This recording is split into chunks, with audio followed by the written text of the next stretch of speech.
राधे राधे दोस्तों, उम्मीद करती हूँ आप सभी अच्छे होंगे। और सुबह सुबह का समय हो रहा है और आज है इतवार। तो मैं किस तरह से अपनी रोज़ाना की पूजा करती हूँ तो वही आप लोग के साथ आज मैं शेयर करूँगी। बिल्कुल साधारण तरीके से मैं पूजा करती हूँ। तो रात के जो भी मेरे पूजा के बर्तन थे जिसमें मैंने पानी रखी हुई थी रात के, तो वो सारे मैंने पानी पलट लिए हैं एक मग्गे में। और सारे बर्तन को मैं लेके जाऊँगी धोने के लिए। धोने के बाद मैं इन सबको साफ़ करके और फिर धोने के बाद पानी इनमें लेके आऊँगी। तो बर्तन मैंने सारे पूजा के धो लिए हैं, पानी भी मैंने साफ़ रख लिए हैं, मतलब ताज़ा पानी लेके आई। सुबह सुबह पानी आ ही जाती है ऑलमोस्ट। और यहाँ पे मैं सूर्य भगवान का अर्घ देने के लिए लोटे में पानी तैयार करी हूँ। तो सूर्य भगवान को अर्घ देने के लिए रोली, चावल, मिश्री, गुड़ भी डाल सकते हैं और फूल डाला है। और उसके बाद से दिया और धूप बत्ती, क्योंकि आज इतवार है तो सूर्य भगवान का दिन एक इतवार का होता है। वैसे तो रोज़ाना हम पूजा करते हैं, लेकिन एक दिन होता है भगवान का भी। तो मैंने आज इतवार है तो इतवार का सूर्य भगवान का दिन है, तो सूर्य भगवान को मैं ये जल अर्पित करने जाऊंगी और दिया धूप बत्ती भी। जल अर्पित करने के बाद मैं आ गई फिर नीचे। और फिर मैं वो क्या कहते हैं, लड्डू गोपाल जी को स्नान करवाने के लिए गंगा जल मैंने डाल दिया लोटे में। और ये घंटी है, इसमें गंगा जल रखा जाता है। तो वैसे आपको बड़ी भी मिल जाएगी मार्केट में और छोटी भी मिल जाएगी। गंगा जल हमें प्लास्टिक में नहीं रखना चाहिए, तांबे के ही पात्र में रखना चाहिए या ऐसे ही पात्र में रखना चाहिए। इसमें मैंने पानी ऐड कर दिया, फूल ऐड कर दिया। और मैं आपको दिखा रही हूँ कि मैं पंचोपचार से ही रोज़ाना पूजा करती हूँ, बिल्कुल आसान तरीके से। तो लड्डू गोपाल जी के लिए नहाने के लिए पानी मैंने अलग से बना के रखा है। और हमेशा हमें अपनी पूजा में तेल का ही प्रयोग करना चाहिए। तेल का प्रयोग करिए, या तो घी का दिया भी आप जला सकते हैं। और सरसों का तेल का भी जला सकते हैं। वैसे तो सरसों का तेल शनिवार और मंगलवार को ही जलाया जाता है, तो आपके जो सामर्थ्य है आप उसी हिसाब से जलाइएगा। तो यहाँ मैंने रोली, चंदन और अक्षत लिया है, मिश्री लिया है, थोड़ा सा भोग और इत्र लिया है, धूप बत्ती लिया है। तो आप भोग के लिए कुछ भी ले सकते हैं। तो मेरे पास अभी मौसमी सब फल थे, तो सीजन के हिसाब से तो वही मैंने अनार और सेब लिया है, पुष्प लिया है, 1 लोटा जल लिया है, तेल वाला दिया बना रखा है कलावे वाला, और एक मैंने आरती करने के लिए दिया बना रखा है।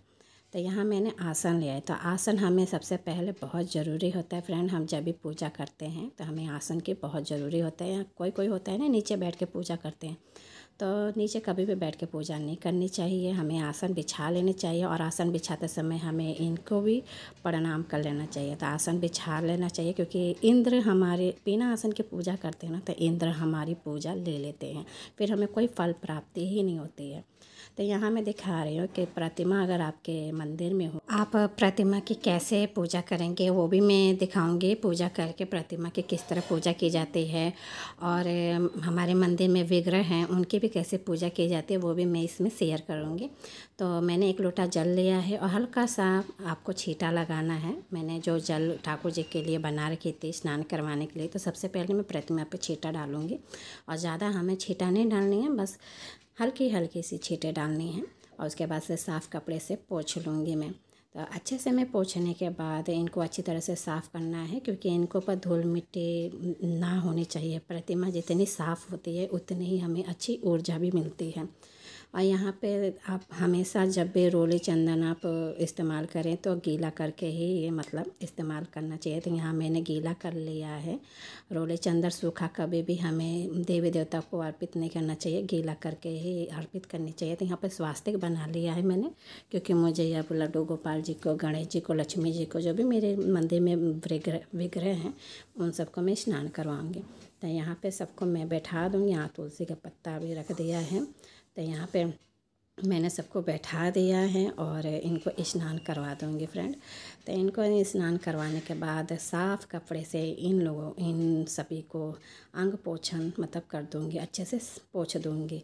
तो चलिए फिर इनको नहलाने के बाद इनको अच्छे से पोंछ दो, इनको अच्छे से वस्त्र पहना दूँ।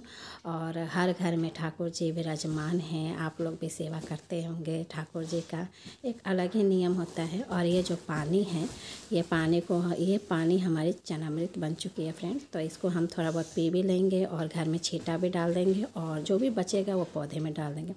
और यहाँ मैंने दिए वाला जो भी हम दिया का प्लेट है जिस पे हम दिया रखते हैं, उस प्लेट में भी स्वास्तिक मैंने बना लिया है। अच्छा से रखा जाता है, दिए के नीचे ऐसे खाली नहीं रखा जाता। और इत्र में भूल गई थी, तो इत्र भी मैंने लगा दिया अपने लड्डू गोपाल जी को, दोनों जनों को, और वस्त्र पहना के बैठा दिया है।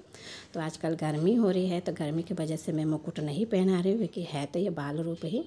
तो इन दोनों जनों को भोग लगा दिया है। और दिया को जब भी हम मतलब प्रज्वलित करते हैं ना, तो उनकी भी, दिया की भी हमें पूजा कर लेनी चाहिए। तो यहाँ पे मैंने दिया का भी पूजा कर लिया है। और सभी देवी देवताओं को मैं रोले चंदन से टीका कर दूँगी। तो सर्वप्रथम हमें गणेश जी से, लक्ष्मी जी से, फिर अपने विष्णु भगवान, हरि विष्णु भगवान मतलब कृष्ण जी से, उसके बाद से गौरी माँ, और जितने भी हमारे फ़ोटो हैं उन प्रतिमाएं, इन सब के भी हम रोली चंदन अच्छा से टीका कर लेंगे। और टीका करने के बाद हम लास्ट में मैं पीला कलर का सिंदूर अर्पित करूंगी। आप लाल भी सिंदूर अर्पित कर सकते हैं, लेकिन मेरे यहाँ पीला सिंदूर अर्पित होता है, मतलब यूज होता है, तो मैं वही सिंदूर अर्पित करूँगी। तो यहाँ पे गौरी माँ को, गणेश जी को, और जितने भी मेरे मंदिर में जितनी भी देवियाँ हैं उन सबको मैं सिंदूर लगा दूँगी। और सिंदूर लगाने के बाद जो लास्ट में जो बच जाती है ना हमारे उंगली में, तो वो मैं अपने मांग में भर लूँगी। तो इस तरह से मैं अपनी ये पूजा करती हूँ। और उसके बाद से मैं आग्रह करूँगी सभी देवी देवता को कि आके अपना भोग स्वीकार करें। और अपने मंदिर में हमेशा सिंदूर एक की डिब्बी ज़रूर रखनी चाहिए, गौरी माँ के पास, नहीं तो शेरा वाली माँ के पास। तो आग्रह करके और फिर मैं आचमनी कर दूँगी। जैसे हम कभी भी भोग देते हैं तो हमें आचमनी करवा देना चाहिए। आचमनी मतलब ये होता है कि मुँह हाथ धुला देना चाहिए। तो आचमनी करवाने के बाद फिर मैं सातवार के व्रत की कथा पढ़ती हूँ। मैं मतलब कि दिन के अकॉर्डिंग जो भी व्रत का कथा होता है ना, वही मैं पढ़ती हूँ। या तो आप चालीसा पढ़ सकते हैं। आज इतवार है तो मैं इतवार की कथा पढ़ती हूँ। और हाथ में मैंने पुष्प और अक्षत लिया है। और पढ़ने के बाद फिर मैं आरती करूँगी। तो आरती कर लेने के बाद फ्रेंड, उसके बाद से मैं आरती को भी मतलब दीपक को भी ठंडा करूँगी। तो जब भी हम आरती करते हैं ना, तो दीपक को हमें ठंडा कर लेनी चाहिए, क्योंकि हमें डायरेक्ट ही ऐसे आरती हमें भगवान को नहीं दिखानी चाहिए। तो ठंडा करके फिर हमें आरती भगवान को अर्पित करनी चाहिए। उसके बाद से मैंने अपने हाथ में दक्षिणा लिया है रोज़ाना के। तो जो दक्षिणा लिया है ये मैंने घुमा के और भगवान के पास रख दिया है। और उसके बाद से मैं आरती ग्रहण कर लूँगी।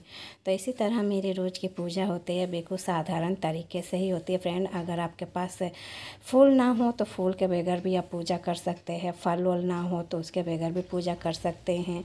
बस भाव होने चाहिए मन में, भगवान तो भाव के ही भूखे होते हैं। तो यहाँ मैंने पानी 1 चम्मच छोड़ दिया है आसन के नीचे। और हमें 3 बार ओम इंद्राय नमः, ओम इंद्राय नमः, ओम इंद्राय नमः कह के हमें आसन को प्रणाम करके मत्थे से लगा के, और इसे हमें तेल लगा के रख देना है। तो इसी तरह मेरी पूजा कंप्लीट होती है फ्रेंड। तो उम्मीद करती हूँ आप सभी को अच्छी लगी होगी। और हाँ, आप अपने मंदिर में ना एक गुल्लक ज़रूर रखिएगा। मैंने एक स्टील का गुल्लक रखा है, जिस पे मैंने लिख रखा है दान पे, मतलब दान पात्र। मतलब जो भी हमारी मंथली सैलरी आती है तो उसमें से हम थोड़ा बहुत इनकम इसमें डाल देते हैं। भगवान मतलब हमें रखनी भी चाहिए भगवान के नाम से भी, क्योंकि देने वाले तो वही हैं। और जो भी दक्षिणा जो भी होता है वो भी मैं इसी में डाल देती हूँ। तो फ्रेंड, उम्मीद करती हूँ आप सभी को मेरी ये पूजा अच्छी लगी होगी आज की। अगर अच्छी लगी होगी तो मेरे चैनल को लाइक कीजिएगा, शेयर कीजिएगा, कमेंट्स कीजिएगा। कोई भी सजेशन है, कोई भी कमेंट्स है तो आप लोग ज़रूर बताइएगा। और लाइक ज़रूर कीजिएगा। इससे क्या होता है कि मेरे को पता चलती है कि मेरी वीडियो आप लोग को अच्छी लग रही है या नहीं लग रही है। तो आप लोग ज़रूर लाइक कीजिएगा, कमेंट्स भी ज़रूर कीजिएगा। तो फिर मिलते हैं फ्रेंड आप लोग से। तब तक के लिए राधे राधे, जय माता दी, राधे राधे।